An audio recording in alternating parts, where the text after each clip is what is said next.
علیہ الصلوۃ والسلام نے خانہ کعبہ کو ونس اگین ایک بار جب دوبارہ بلٹ اپ کیا، دوبارہ تعمیر کیا، تو حضرت جبرائیل علیہ الصلوۃ والسلام نے یہ پتھر لا کر دوبارہ انہیں دیا۔ حضرت ابراہیم علیہ الصلوۃ والسلام نے اپنے ہاتھوں سے اس کو دیوار کعبہ میں ایک بار پھر فکس کیا، ایک بار پھر نصب کیا۔ سبحان اللہ، اس پتھر کو گویا کتنے انبیاء کے ہاتھوں کو چومنے کا شرف بھی حاصل ہوا۔ ناظرین، اب وہ سال آیا، یعنی آپ ذرا غور کیجئے گا، آج 2020 ہے، 2020 سنہ عیسوی ہے، تو آج سے آلموسٹ مور دین 1400 ایئرز اگو، 606 سنہ عیسوی میں جب ہمارے آقا علیہ الصلوۃ والسلام کی عمر مبارک 35 ایئرز کی تھی، ایک بڑا عجیب واقعہ ہوا یہ کہ بہت زور کی بارش مکہ پاک میں ہوئی اور ایسا سیلاب آیا، اتنا بڑا فلڈ آیا کہ کعبے کی جو عمارت تھی وہ بالکل یوں سمجھے کہ زمین پر آ گئی، منہدم ہو گئی۔ اب حضرت ابراہیم علیہ السلام اور حضرت اسماعیل علیہ الصلوۃ والسلام نے جو کعبہ شریف بنایا تھا، ظاہر اس کو ہزاروں سال ہو گئے تھے، تو ایک بار پھر پلان کیا گیا وہاں کے قبیلے کے لوگوں نے کہ پھر کعبے کی تعمیر کی جائے، اور وہاں کے لوگوں نے بڑے جوش و خروش کے ساتھ کعبے کی تعمیر کرتے رہے، مرمت کرتے رہے، اور اس کے بعد جو مین پرابلم یہ آیا کہ اب حجر اسود رکھنے کی باری تھی۔ ہر قبیلہ یہ چاہتا تھا کہ ہمارے ہاتھ سے حجر اسود کو فکس کیا جائے۔ آپ نے ابھی سنا نا کہ جب بھی حجر اسود کو کعبے کی دیوار میں لگایا گیا تو وہ انبیاء کے ہاتھوں سے ہوا تھا، پہلے حضرت آدم علیہ الصلوۃ والسلام کے ہاتھوں سے، پھر حضرت ابراہیم علیہ الصلوۃ والسلام کے ہاتھوں سے۔ اب وہ لیڈر آف دیٹ ٹرائب، اس علاقے کے یا اس قبیلے کے لوگ چاہتے تھے کہ ہم اپنے ہاتھوں سے حجر اسود کو لگائیں، لیکن اب آپس میں بڑی جھگڑے والی کیفیت ہو گئی، ایوری بڈی وانٹس کہ ہمارے ہاتھوں سے لگے۔ اب ایسی نوبت آ گئی کہ سب نے تلواریں نکال لی کہ مر جائیں گے یا مار دیں گے، لیکن حجر اسود کو ہم نہیں لگانا ہے۔ بلکہ وہاں اس زمانے کی ایک بڑی عجیب و غریب رسم تھی، جس کو آپ زمانہ جاہلیت کی رسم کہہ سکتے ہیں، کہ کچھ قبیلے والوں نے تو خون ایک پیالے میں لیا اور اپنی انگلیاں اس میں ڈبوئیں، اور اس کے اندر وہ گویا پلیچ کرتے تھے، اپنے آپ سے عہد لیا، وعدہ لیا، اور اس خون کو پھر وہ چاٹتے تھے کہ اب مر جائیں گے یا مار دیں گے، مگر حجر اسود ہمارے قبیلے نے ہی لگانا ہے۔ اب کیسی ڈیڈ لاک والی سچویشن آ گئی تھی۔ تو اب اس زمانے میں ایک سمجھدار شخص تھا، اور اس نے کہا کہ ایسا کرتے ہیں کہ کل صبح حرم پاک میں جو سب سے پہلے شخصیت داخل ہو اسی کو یہ موقع دیں گے، اور وہ ڈیسیشن لے، وہ فیصلہ کرے کہ اس جھگڑے کا فیصلہ کیا ہوگا اور کون حجر اسود لگائے گا۔ سب نے ڈیسائیڈ کر لیا کہ ٹھیک ہے۔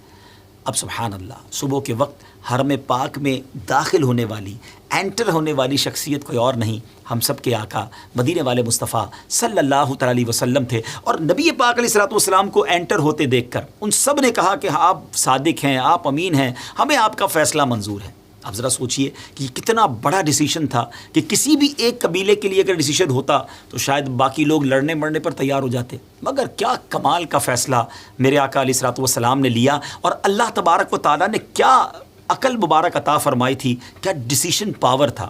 پیارے آقا علیہ الصلوۃ والسلام نے فرمایا کہ ایسا کرو، ایک بڑی سی چادر کو لایا جائے اور حجر اسود کو اس چادر کے اندر رکھا گیا۔ پھر اناؤنس کیا کہ ہر قبیلہ، ایوری ٹرائب اپنا ایک نامنی، اپنا ایک نمائندہ دے دے کہ جو حجر اسود کو فکس کرنے کے لیے آگے آ جائے۔ تو سب نے اپنے اپنے گویا سردار کو یا اپنے اپنے نمائندہ کو آگے کر دیا۔ اب پیارے آقا علیہ الصلوۃ والسلام نے فرمایا کہ سب اس چادر کا ایک ایک کونا پکڑ لیں۔ سب نے اس چادر کو اٹھایا، اس چادر پر حجر اسود تھا، اس چادر کو کعبہ مشرفہ کے قریب لایا گیا، اور ہمارے آقا مدینے والے مصطفیٰ صلی اللہ تعالیٰ علیہ وسلم نے اپنے مبارک ہاتھوں سے حجر اسود کو اس جگہ پر لگا دیا۔ سبحان اللہ، گویا حجر اسود کا مقدر بھی جاگ اٹھا کہ نبی پاک علیہ الصلوۃ والسلام نے اسے اپنے مبارک ہاتھوں سے کعبے کی دیوار میں ایک بار پھر فکس کر دیا، اور یہ لڑائی، یہ جھگڑا، سب سیٹسفائی ہو گئے کہ ٹھیک ہے، ہم اس میں شریک تو رہے چادر کو اٹھانے میں، اور نبی پاک علیہ الصلوۃ والسلام نے اس کو وہاں پر فکس کیا۔ حجر اسود کے بارے میں فضائل، اس کی جو بلیسنگز ہیں، سبحان اللہ، احادیث میں اس پتھر کی کیسی کیسی فضیلتیں بیان ہوئی ہیں۔ ایک دو حدیثیں آپ کو سنا دیتا ہوں، اب پھر چلتے ہیں قیامت کی اس ایسی نشانی کی طرف جو ہو چکی ہے۔ نبی پاک علیہ الصلوۃ والسلام نے فرمایا، حجر اسود اور مقام ابراہیم جنت کے یاقوتوں میں سے یاقوت ہیں۔ سبحان اللہ، اللہ تعالیٰ نے ان کے نور اور روشنی کو ختم کر دیا ہے، اگر اللہ تعالیٰ اس کی روشنی کو ختم نہ کرتا تو مشرق و مغرب کا درمیانی حصہ روشن ہو جاتا. سبحان اللہ. یعنی جنتی یاقوتوں میں سے یاقوت فرمایا گیا حجر اسود اور مقام ابراہیم کو. مبارک ہو ان حاجیوں کو، ان زائرین کو جنہوں نے اپنی آنکھوں سے حجر اسود کو اور مقام ابراہیم کو دیکھا اور جنہوں نے حجر اسود کو چوما. سبحان اللہ. ایک اور حدیث پاک سنتے ہیں. نبی پاک علیہ الصلوۃ والسلام نے فرمایا حجر اسود جنت سے آیا تو دودھ سے بھی زیادہ سفید تھا. ہے نا امیزنگ بات. اسود تو کہتے ہی کالے کو، بلیک کو کہتے ہیں، اور واقعی وہ تھا ہے بھی بلیک، مگر جب وہ جنت سے آیا تھا اس وقت وہ وائٹ تھا، اور فرمایا کہ دودھ سے زیادہ سفید تھا، وائٹر دین ملک. سبحان اللہ. اور اسے بنو آدم کے گناہوں نے سیاہ کر دیا ہے، یعنی انسانوں کے گناہوں کی وجہ سے یہ سیاہ ہوا، اور یہ حدیث ترمذی شریف میں موجود ہے.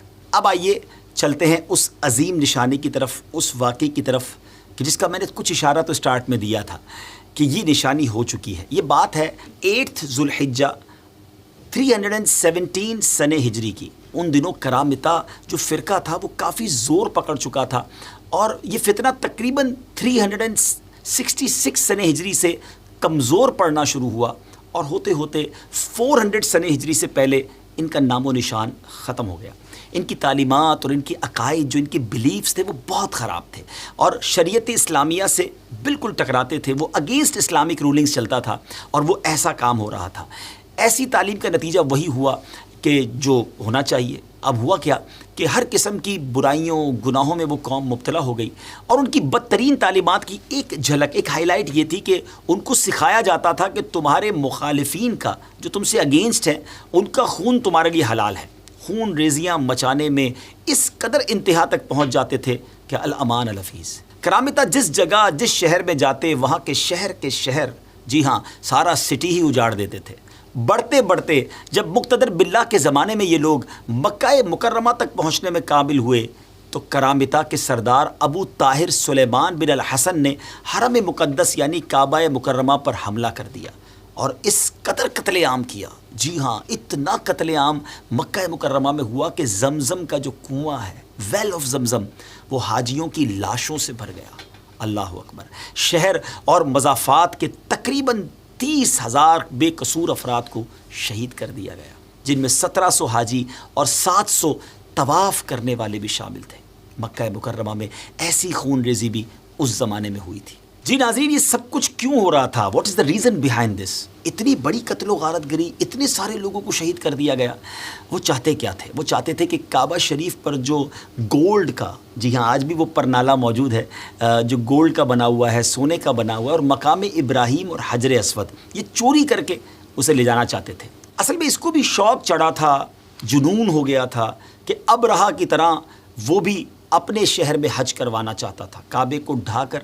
اور یہاں اس کا شوق یہ تھا کہ کسی طرح حجر اسود، مقام ابراہیم اور سونے کا پرنالہ لے جاؤں.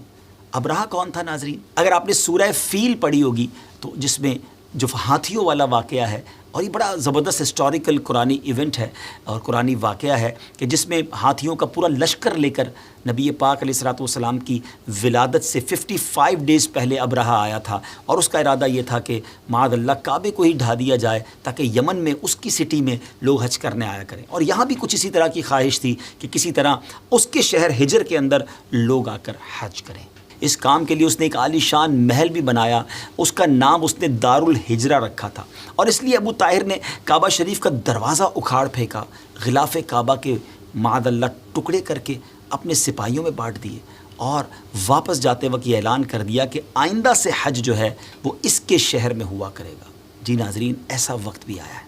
حملے کے وقت 2 آدمی پرنالے کو اکھاڑنے کے لیے جب کعبہ شریف پر چڑھے، مگر اسی وقت سر کے بل زمین پر گر کر وہ دنیا سے چلے گئے، جہنم واصل ہو گئے. مقام ابراہیم تو محفوظ رہا کیونکہ اس زمانے کے جو خادمین حرم تھے اسے پہاڑ کی گھاٹی میں اسے جا کر چھپا دیا تھا. مگر 14 ذو الحجہ 14 ذو الحجہ ایئر 317 ہجری عصر کے وقت جعفر بن حلاج نے حجر اسود کو اکھاڑ لیا، حجر اسود کو نکال لیا، اور اپنے ساتھ ہجر کے مقام تک وہ لے گئے. حجر اسود کی جگہ خالی رہ گئی. جی ہاں، حجر اسود کی جگہ ایمپٹی ہو گئی. حجر اسود انہی کے پاس رہا. ان سے بار بار اسلامی حکومتوں نے، جو زمانے کے لوگ تھے، انہوں نے مطالبہ کیا کہ اسے واپس دیا جائے. 50,000 سرخ دیناروں کی پیشکش بھی کی گئی، یعنی بہت بڑی رقم کی بھی انہیں پیشکش کی گئی، مگر کوئی راہ نہیں نکلتی تھی. پھر فاطمیوں کی مداخلت کرنے سے یہ واپسی کا مطالبہ زور پکڑ گیا، اور عبداللہ المہدی نے بھی ابو طاہر کو پیغام بھیجا کہ اگر حجر اسود واپس نہ کرو گے تو پھر جنگ کے لیے تیار ہو جاؤ. تو کرامتیوں نے یہ عذر پیش کیا کہ وہ دوسرے پتھروں میں مل گیا ہے، اب اسے الگ کرنا ممکن نہیں، ہمارے پاس حجر اسود کی کوئی نشانی نہیں ہے، اگر تمہارے پاس کوئی ایسی نشانی ہے، علامت ہے، تو آؤ اور آ کر تلاش کر لو. اب علماء کرام کا ایک بورڈ بیٹھا اور انہوں نے فیصلہ کیا کہ ان سب پتھروں کو آگ میں ڈال دیا جائے. جو پتھر حجر اسود ہوگا وہ آگ میں جلے گا نہیں، پھٹے گا نہیں، کیونکہ حجر اسود جنت سے آیا ہے، اور جنت سے آنے والی چیز کو آگ کوئی امپیکٹ نہیں کر سکتی، آگ کوئی اثر نہیں کر سکتی.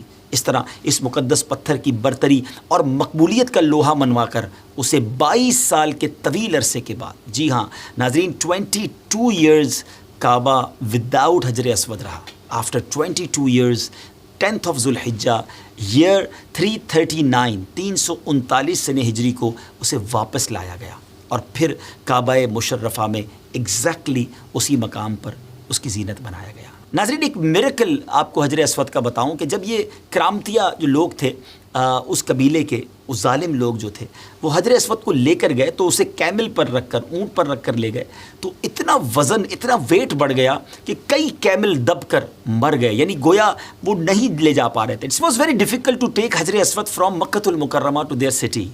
اب لیکن لے تو گئے، لیکن آپ میریکل دیکھیں کہ جب حجر اسود واپس آیا، اسے جب واپس لایا گیا، اسے پہلے تو فائنڈ آؤٹ کیا گیا آگ کے ذریعے کہ یہ وہ پتھر ہے جو جنتی پتھر ہے، اور پھر اس کے بعد جب یہ واپس آیا تو بالکل ایک کمزور اونٹ اسے لے کر مکہ پاک لے آیا، یعنی بڑے نارمل سے کیمل کے ذریعے وہ یہاں آ گیا. اور ابو طاہر کی موت کے بارے میں علامہ جلال الدین سیوطی رحمۃ اللہ تعالی تحریر فرماتے ہیں کہ ابو طاہر اپنی آخری عمر میں چیچک کے مرض میں مبتلا ہوا اور اس کا جسم پھٹ گیا اور نہایت ذلت کے ساتھ اس کی ڈیتھ ہوئی. تو ناظرین، یہ تھا وہ پورا قصہ کہ حجر اسود کو چوری کرنے کی کوشش کی گئی، جس کے بارے میں ہمارے آقا علیہ الصلوۃ والسلام نے بہت پہلے فرما دیا تھا کہ قیامت قائم نہیں ہوگی کہ جب تک حجر اسود کو اس کی جگہ سے نہ اٹھا لیا جائے گا. علماء کرام نے حجر اسود کی اس چوری کو روایات کی روشنی میں قیامت کی نشانیوں میں شامل فرمایا ہے، اور ہم نے اسی وجہ سے اپنی اس ویب سیریز میں اس ایونٹ کو بھی، اس واقعے کو بھی بیان کیا. اور یاد رہے، یہ قیامت کی نشانی، یہ سائن آف قیامہ یہ ہو چکی ہے. اللہ کریم حجر اسود کو، کعبہ مشرفہ کو، حرم پاک کو شاد و آباد اور سلامت رکھے، اور ہمیں بھی اس کی بار بار زیارت کرنا نصیب فرمائے. ناظرین، اس ایپیسوڈ میں ہم نے جو احادیث اور واقعات بیان کیے، تو اس کے جو ریفرنسز ہیں ہم نے ڈسکرپشن میں ڈال دیے ہیں، آپ چاہیں تو اس کو وہاں پر جا کر بھی سرچ کر سکتے ہیں.